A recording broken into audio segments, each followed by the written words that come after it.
the pelvic floor is something we don't really know much about and don't really think about until we're pregnant or we start to have problems with the pelvic floor, whether it's like leakage or pain or whatever it is, which does happen without pregnancies, but pregnancies exacerbate typically any issues that you have that we don't even know that you have. So usually when we're pregnant, you hear about Kegels. Has anyone heard about Kegels and like how many you should do and any of that? I heard about it like before getting pregnant. Yeah. Like had nothing to do with being pregnant. Mm-hmm. Yeah, you hear about it for a variety of reasons. But generally, people are like, "Oh, I'm pregnant. Like, I just need to practice Kegels all the time." When I was pregnant, and even now, some instructors talk about how you need 200 Kegels a day. Not do 200 of anything except for just like so I don't actually teach Kegels, and a lot of people are always surprised by that. Like, why aren't you teaching Kegels? The reason we don't do that is because the pelvic floor is actually not one muscle. There is no Kegel muscle. If you're like trying to do a Kegel, how do you know you're doing it right? You don't. Generally, what a Kegel does is it creates more tension. And most of us, just because of the way our life is designed, we already have really tight pelvic floors.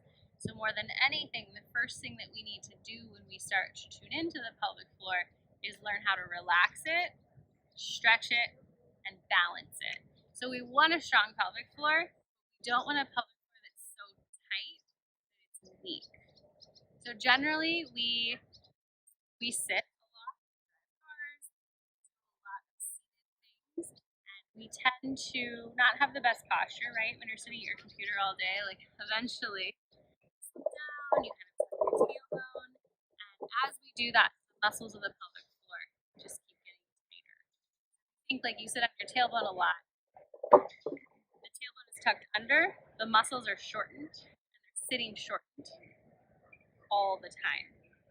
So when they're short, they're tight. So if these muscles are really short, I can't lengthen out my arm all the way. Therefore, these muscles are weak, and all the other muscles around are going to overcompensate in different ways. So pelvic floor issues can kind of play into pelvic pain, into back pain, into hip pain. From a pelvic floor therapist point of view, any pain or discomfort anywhere in the torso is also there's lots of stuff happening is also most likely a pelvic floor issue. So if you see a pelvic floor therapist, they're not just going to look at the pelvic floor. They're going to look at your whole body and what's happening because everything is tied together. The pelvic floor itself, to give you a visual, I kind of talk about it, but it's a diamond at the base of your pelvis. So the pubic bone is in the front, the tailbone's in the back, and then the sits bones are the bones that we sit on. So like the boniest part of your bottom. A lot of times, like I said, we sit on our tailbone. So one thing you really want to do during pregnancy is untuck that tailbone and sit on your sits bones. So sitting on a prop is really, really helpful because it will give you that ability to just kind of spill the pelvis forward and untuck the tailbone.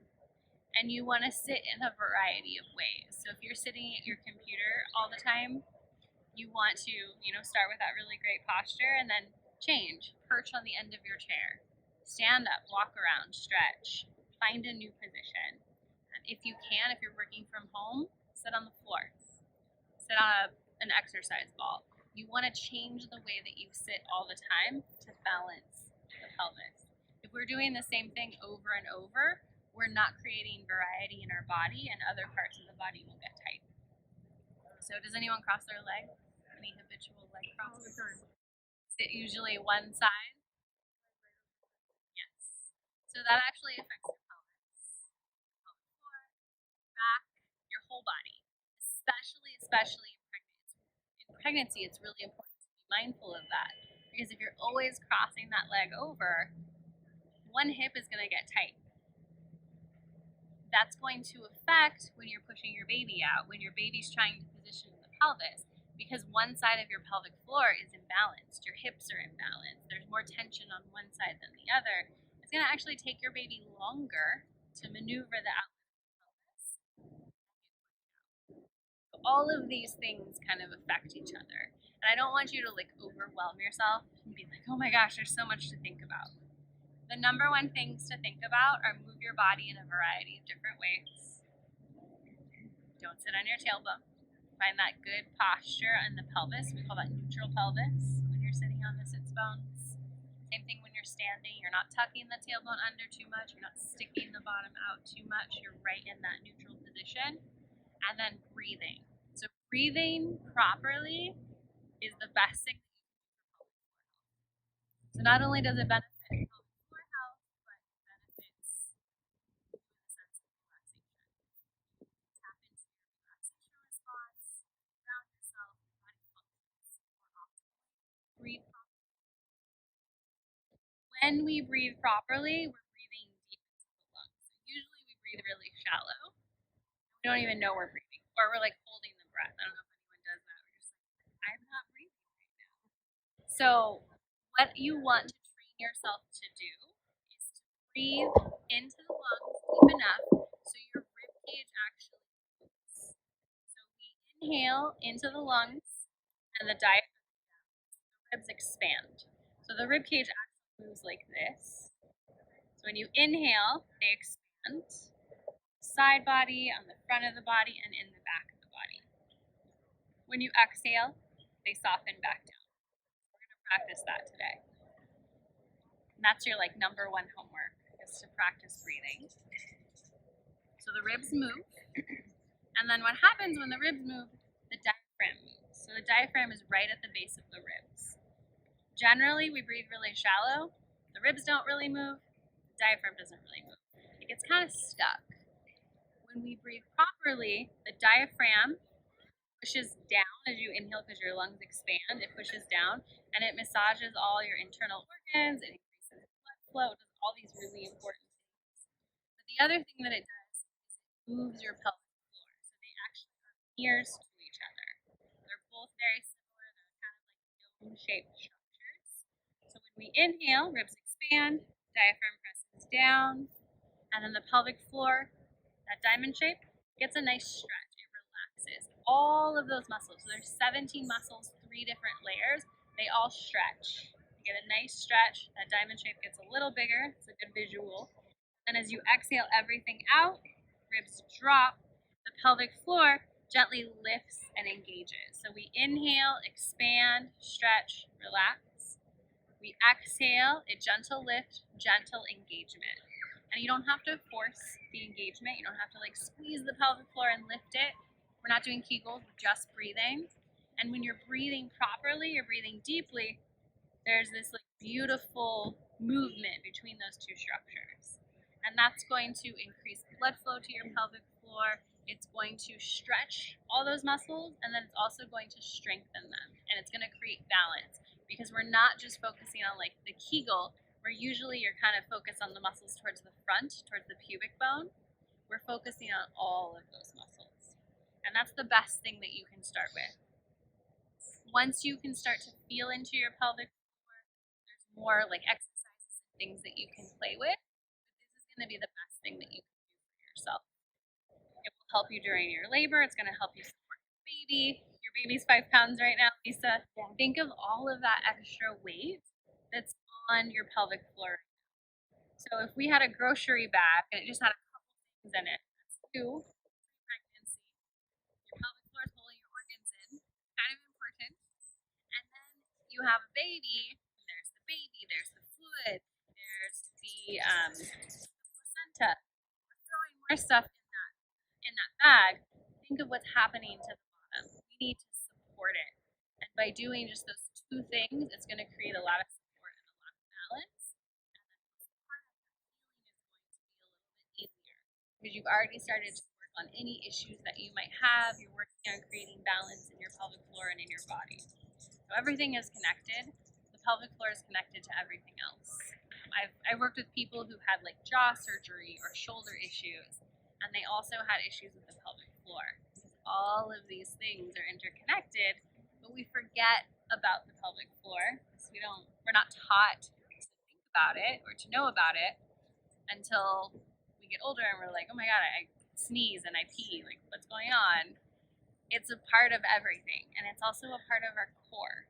So when people are like, oh, I'm working out my core is really strong. Is your core really strong? How's your pelvic floor? So that's a piece of the puzzle. So that's kind of very, very intro into how to start thinking about the pelvic floor. Any questions about that so far? Your faces say it all. Don't be afraid of the pelvic floor. Something we need to get to get to know, especially when you're having babies. Something I do encourage you all to do is to see a pelvic floor therapist. In other countries, it's actually like included. Oh, you just had a baby? You automatically get to see a pelvic floor therapist for rehab. That makes sense. You literally push something the size of a watermelon out of your body. You should see a pelvic floor therapist for rehab. But unfortunately, here that's not common, so you have to advocate for yourself. Usually, you can get your OB to refer you to one. That way, it's included in your insurance. There are also some really wonderful practitioners who you can pay outside of the insurance, and they can come to you, and you can do that at your home. So there's lots of options there. But rehabbing the pelvic floor is really important because you can do the exercises and you can do all these things, but the only way to really, really know what's happening is to have a therapist muscle test, check everything out, have you do Kegels. They can tell what muscles are tight, what muscles are loose, any issues that you have, and they'll give you exercises specifically for what's happening. Yeah. Is there another It's just it's a physical therapist, but they only do pelvic floor. They've gone through the typical schooling, but then a whole different set of schooling for that pelvic floor specialty. There's actually a place in Orange. It's called Sarton Physical Therapy, and that is all they do: women's health, pelvic floor. So it's a really good resource that we have close to us. A lot of my moms have gone there. There's also another woman. Her name is Whitney Simple. She's pretty popular in Orange County. She does a lot of classes and stuff for me. She's amazing. She can do things with you pre-baby to help teach you how to properly push. She has like biofeedback stuff. So there's a lot out there, but know that if you ever have any issues, especially after you have your baby, any pain, any leakage, that's common, but it's not normal. Women will tell you, oh, you had a baby, you've had 3 babies. That's what's gonna happen. You're gonna sneeze and you're gonna pee, and that's just how it is. It is common, but it is not normal, and it can be fixed. You don't have to live your life like that. You don't have to experience pain after you have a baby. There are things that can be done to fix that. So that's within your power. And the first thing to jump to is not surgery. That's where the doctors go. They're like, oh, you have prolapse. And a lot of times they're ineffective from what I hear. Yes, they're ineffective, and you have to do them multiple times. Yeah, unfortunately, most of the OBs and those in the medical field, that's their answer because that's how they know how to fix it. I have my urologist too was like, well, if you have any more issues, we could just put in one of the bladder sacs. And I looked at him and I was like, I'll go see a pelvic floor therapist. Like, I don't need that. And he's like, well, that's what I do. I'm a surgeon. I'm like, that's not okay because someone might just be like, yeah, why not? No, there are other things that you can do before you have to go that route. You may have to go that route, but there's things you want to try before you just jump onto that. And I'll give you guys the resources that I have too. Question? And then for those of you that have lots of babies, after this baby, you guys are going to work on that pelvic floor and the deep core, and you're going to just bring everything back together, and it's going to be stronger and more balanced than before. So there are lots of things that you can do that are deceivingly simple. Like they're really easy things that you can do postpartum to heal that. And when you guys get there, we can go over that too. All right. So So we're gonna move today. We're gonna really try to tune into the pelvic floor in the positions that we're doing. So let's just stretch the legs out real quick. And shake it off. I feel like all the bugs are out and they're fighting me.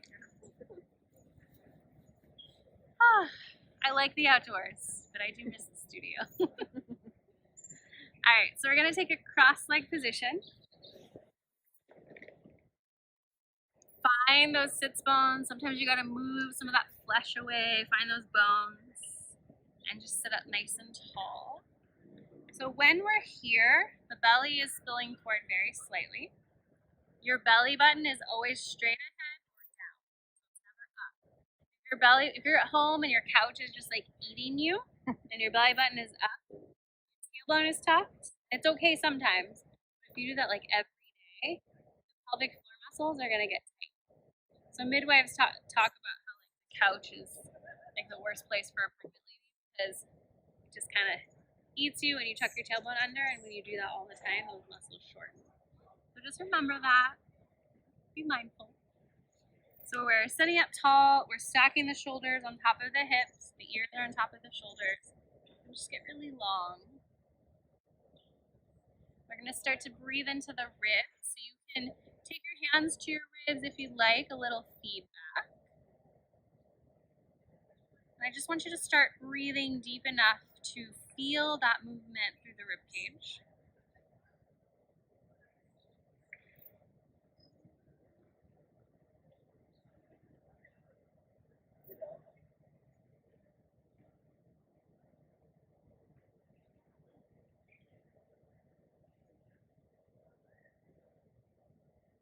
You want to feel that movement all the way around 360. In the back, the side body, and the front of the body. So as you inhale, the diamond shape, the pelvic floor, it gets larger, it stretches, relaxes. And as you exhale everything out, the ribs soften, the pelvic floor gently lifts. Inhale, pelvic floor softens.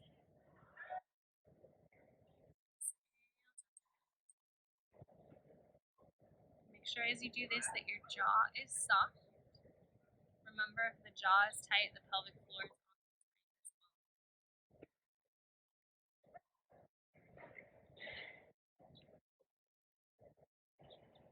You're going to start to take hip circles. You're going to kind of trace the bones of the pelvis coming to one side. There's your sits bone, coming forward towards the pubic bone. Opposite side, sits bone, back to the tailbone. So just tracing that diamond shape. This is where your baby tissue of the vagina, of the vaginal wall, is similar to the tissue inside the mouth. So, if you bite your tongue or your lip, it heals pretty quickly. So, if you have any like tears or anything like that, that tissue heals really efficiently. Does anyone see if you haven't birth? Yeah, that's perfectly fine. That's most of us. I'm the weirdo that's seen a lot of them. But if you see the head emerge, you see like the crowning happen, and then the biggest part of the baby is the head comes out, and the tissue kind of comes back in. So it's very elastic. A lot of people are like, "Oh my gosh, everything's gonna be a mess." The body was designed for this. Take it in the opposite. I do find that people who have really high anxiety tend to have tighter pelvis, just because that's the headspace we're in. We're always tight. We're go go go. Also, people who are like really hardcore into working out, so like CrossFitters, people who are like, I do bar 7 days a week, they're doing the same type of movements all the time, so it's creating an imbalance. So that's why I like to move the body in so many different ways, just to balance it all out. Try to de-stress a little bit. I'm type A, if you didn't know. That's why why. That's why I do yoga. Okay. And then we're gonna bring it back to center. So it is really hard to feel into the pelvic floor, period. When was the last time you were like, oh, I can feel my pelvic floor? No one is like that. So when you're seated, it's more challenging because gravity is against you. So when we come into tabletop or child's pose, it's a little bit easier. So we're gonna transition into hands and knees.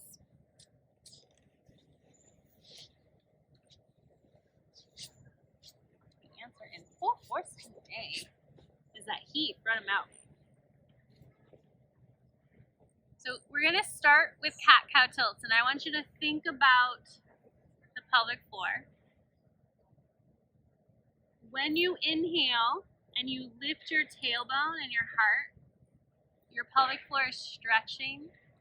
When you exhale and you tuck the tailbone and you hug your baby in, your pelvic floor is lifting. This is engagement. Inhale, lift, stretch, relax.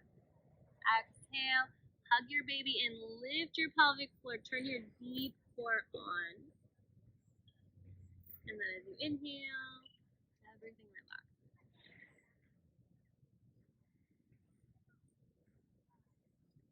So this is very subtle, but this is core work. And the more that you tune into it and the more that you start to be able to engage as you exhale, you'll feel the core work a little harder. Transverse abdominals will turn on.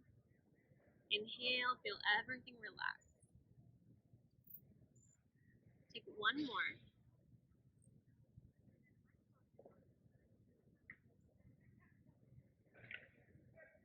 Then you're gonna find child's pose, just however much space you have. You don't have to go all the way back. You can stay lifted. You can come back into traditional child's pose. Arms can be wherever you like, as long as you have space for baby. So you're gonna come back to that deep diaphragmatic breath here. So try to get the ribs to move while you're in your child's pose. Relax your jaw, your shoulders.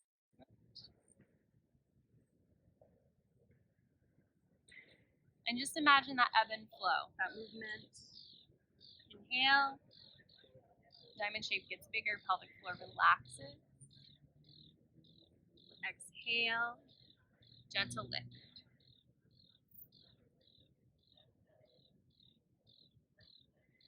The relaxation part is really important.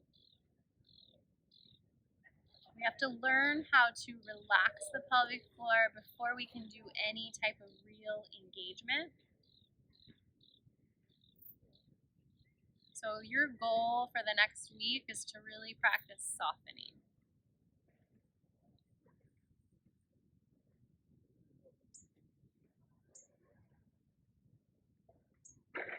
Just take a nice deep breath in and out. And again, in and out.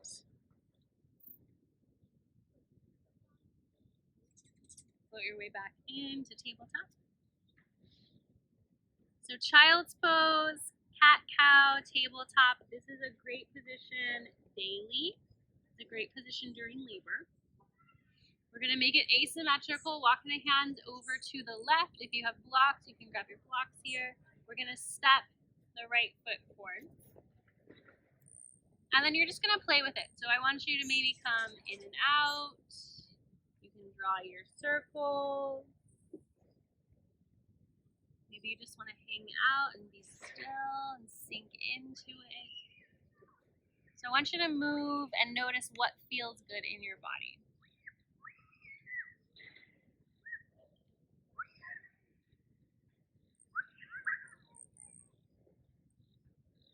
These asymmetrical poses where one leg is doing something different than the other is like a half squat. So it really opens up the pelvis.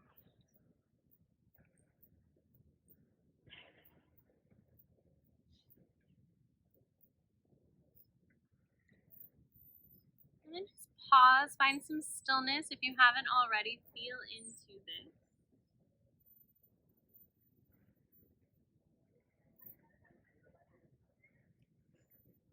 And then you're going to very slowly, in your own time, step it back.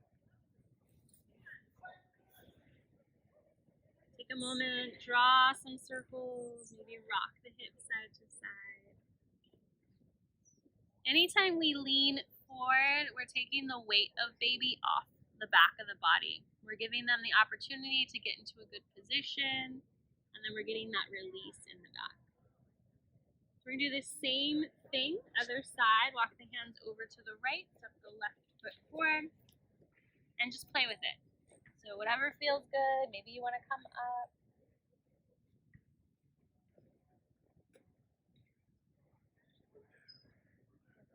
One side's like looser than another, right? Yes.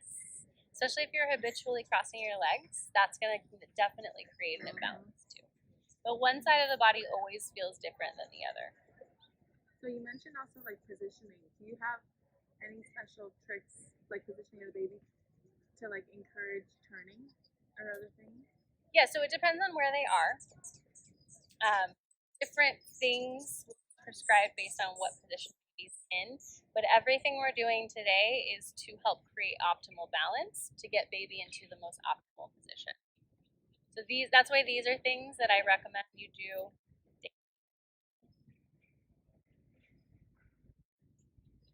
And then we're going to step out, bringing that left leg back.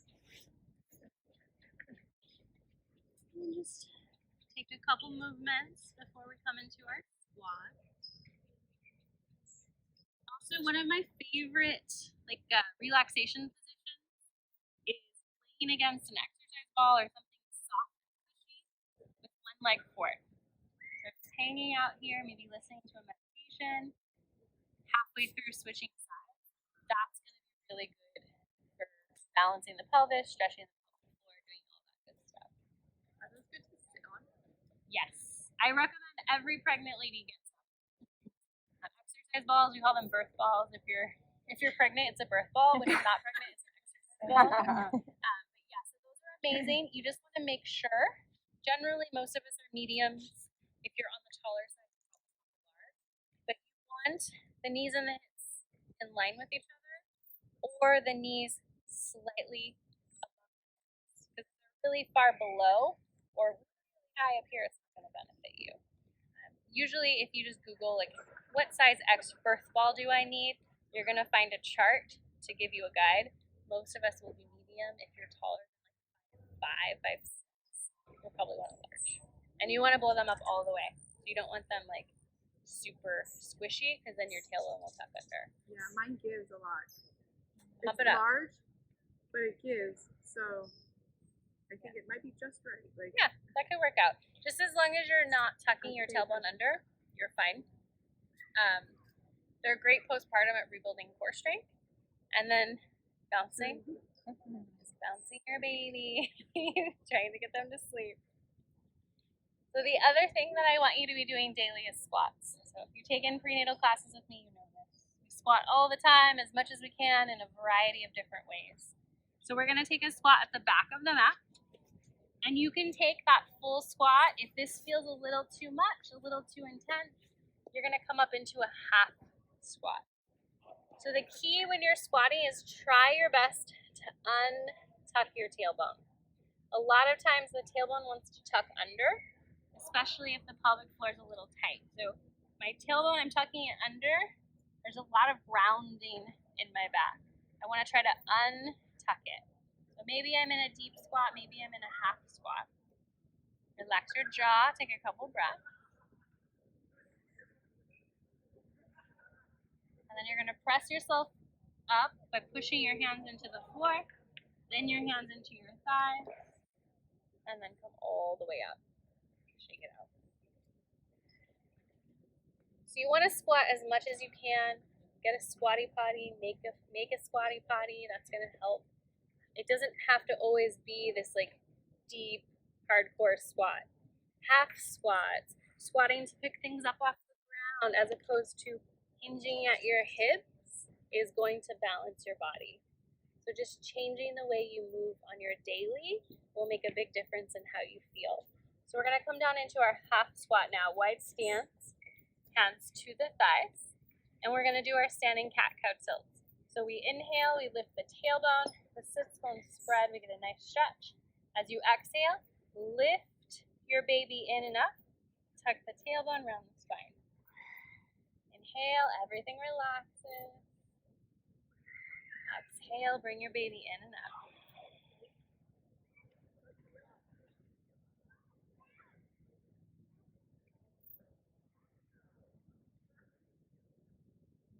Take a couple more.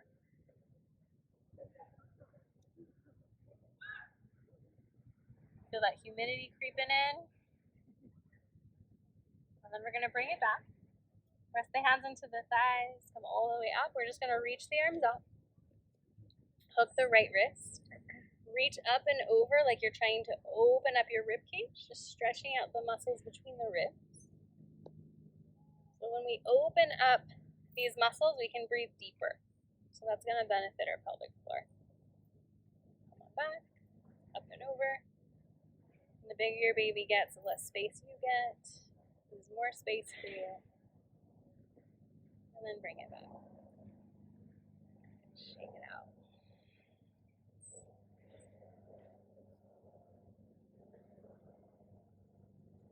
we're going to do the similar movement to what we just did. Half squat, hands to the thighs. Now this time we're going to draw circles. So you're just going to draw this big exaggerated circle with your tailbone, with your pelvis. Move the whole body. Just kind of play with it, see how it feels.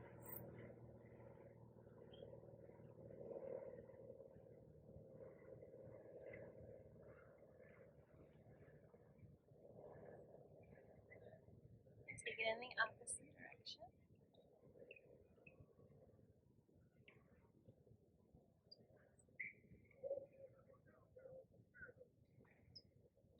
And bring it back. Hands press into the thighs. Come on up. Relax the shoulders. So from here, you're going to walk your steps in a little bit. I don't remember if we did this last week, but we're going to do it again if we did. So neutral pelvis. We talked about neutral pelvis while we were seated. You also want neutral pelvis when you're standing. So when you're pregnant, as your belly grows, all this extra weight on the front of the body happens. So we tend to kind of let all of that weight spill forward, and then the tailbone untucks, the low back gets all crunched up, and there's a lot of tension up here. So a lot of times this happens, or we do the opposite, because as our belly grows, we're used to kind of like hugging our belly in, so we tend to over exaggerate that movement. So we tuck the tailbone and we hug the baby in a lot, and then we have this rounded. So we want to find that middle ground. So what I want you to do is look for your hip bones, the boniest part on the hip, and then the pubic bone, and then we're going to move through those ranges of motion. So I want you to just kind of see where they go. You're going to stick the tailbone out, let your belly spill forward. Tailbone moves back, hips move forward. And then do the opposite, so really exaggerate it. Tuck it under, plug your baby in. Pubic bone is forward, hip bones move back. Now I want you to find center, where your hip bones are pretty much right on top of your pubic bone. So find that place, stack your shoulders on top of your hips, knees are soft, press all the front of your feet, and we're going to breathe here. So you're going to do that deep diaphragmatic breath again. You want to get that feedback from the ribs. Inhale, expansion. Exhale, ribs soften down.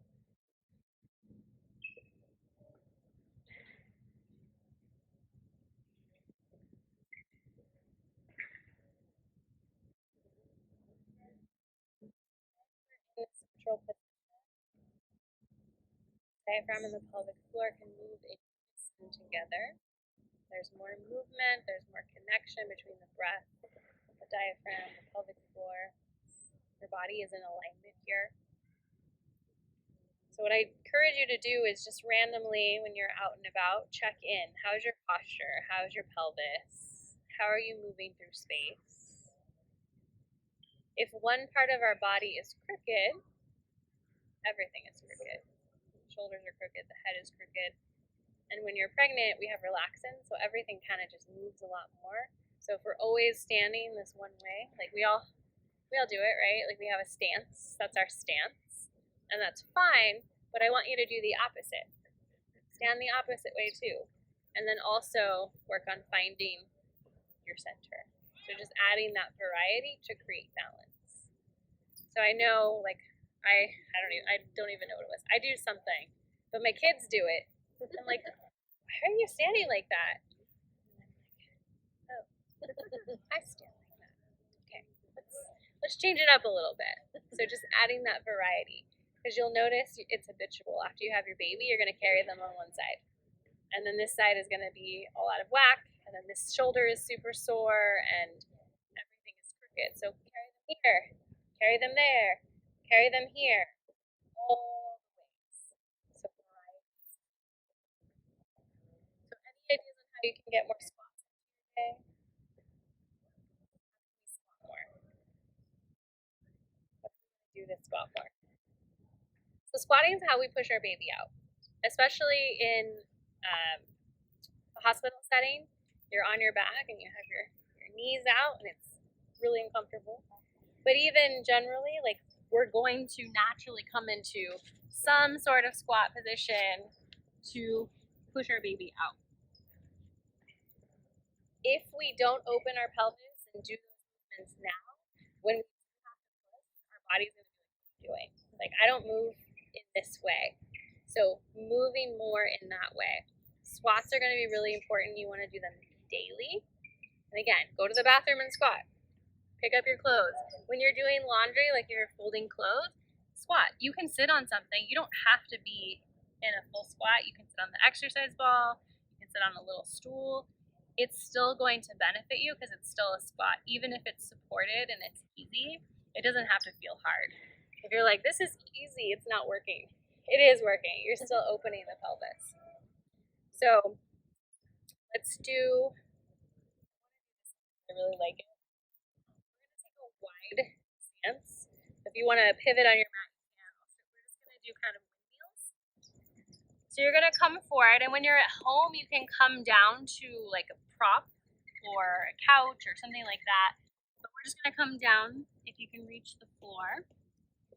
And the spine is really long, so there's kind of this hammock for baby. Your hands are under your shoulders or framing your face. Because if our hands are really close, there's no space for baby. And if we walk them out, there's a lot more room. So you have the option to stay here, or you're going to take some twists. So your left hand will center, and then you'll inhale your right arm up. Just enough. You can see it. Your belly button is still pointing down. And then you're going to release. Do that on the opposite side. And just do that a few times on each side. If you find that your hamstrings are really tight, you can pivot those toes out and bend into your knees. This is another good thing to balance, to create space, to help with positioning. Do one more on each side.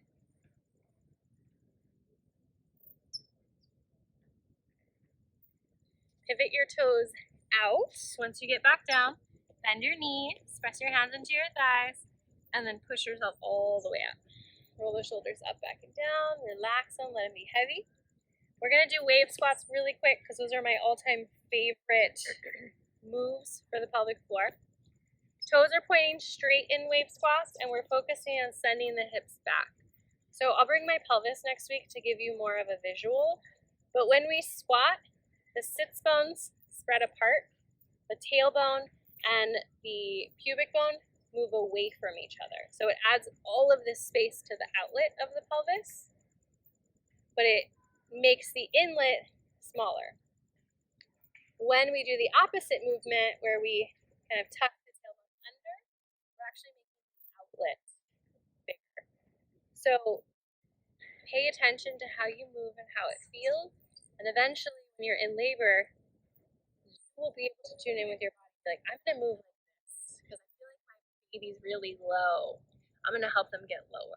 Or I feel like my baby's really high. We're gonna do different things. We're gonna asymmetrical open up the pelvis. Your body knows. So just trust those instincts and kind of think about those instincts. Does that make sense? Just keep thinking about it. Don't overthink it. Alright, so toes are pointing forward. We're gonna inhale the arms up. Exhale here. Inhale, send your hips back and slightly down. Exhale, come up. The breath and the pelvic floor are working together.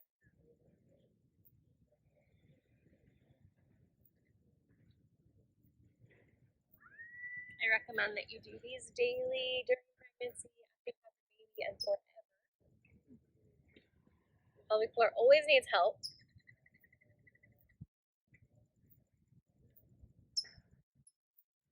There's some crazy statistics out there with some things like, 5 years after women have babies, 40% of them have pelvic floor issues. So you feel like, oh, I didn't have any issues, and then 5 years later, you're like, what's happening? Yeah, a lot of times it's stemming from pregnancy and birth. When you hit menopause, your hormones change, your uterus changes size. A lot of pelvic floor issues happen in menopause. So all of this is going to help when you get to those places. Last one. Relax your arms. We'll just heel toe the feet in a little bit. We'll draw some circles with the hips. Everything is soft. Everything is fluid. Always want to soften. We strengthen and we soften. Opposite direction.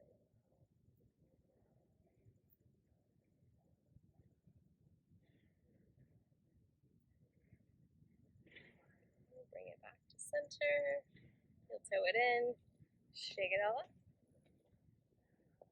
Alright, mamas, let's chill out. Final relaxation, get cozy. However you want to be.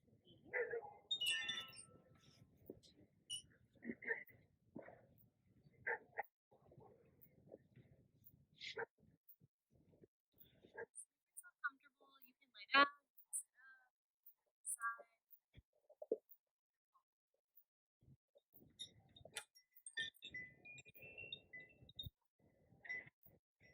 Let go of any control of your breath.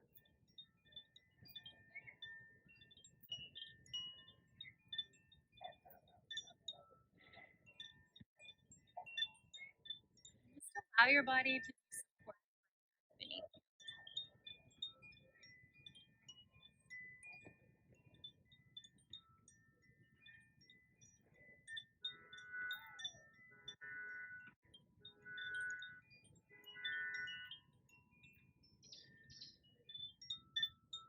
Shedding any layers of tension, tightness, stress, or worry.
baby love and gratitude.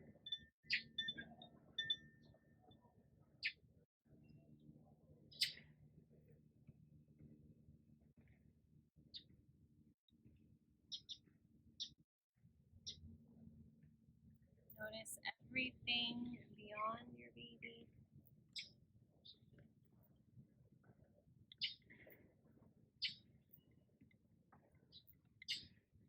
Send yourself love and gratitude.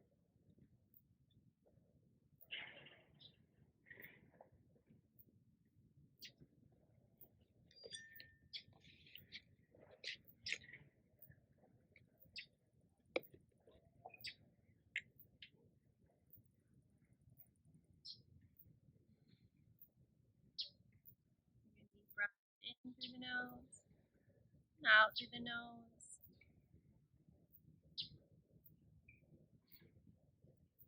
Start to feel back into your body. Wiggling your fingers, wiggling your toes,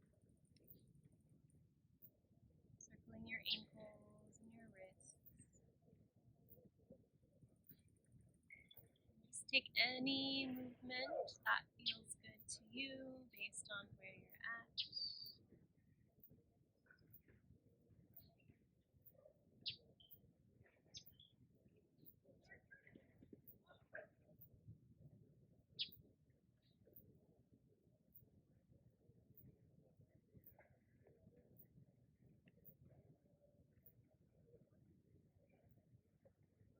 Whenever you feel ready in your own time, just push yourself up using your upper body strength. We're going to meet seated, one hand on your heart, one hand on your baby. One hand on your heart to connect to yourself, one hand on your baby to connect to baby.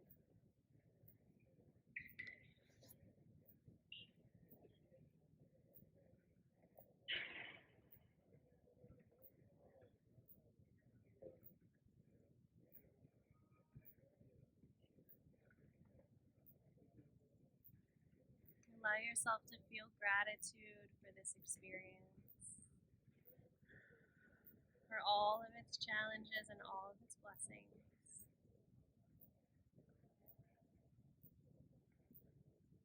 Thank your baby for choosing you.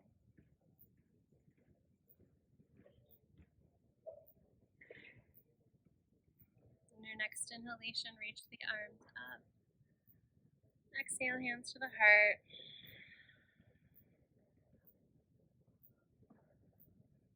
I thank you, ladies, so much for joining me tonight. I hope you have a wonderful evening.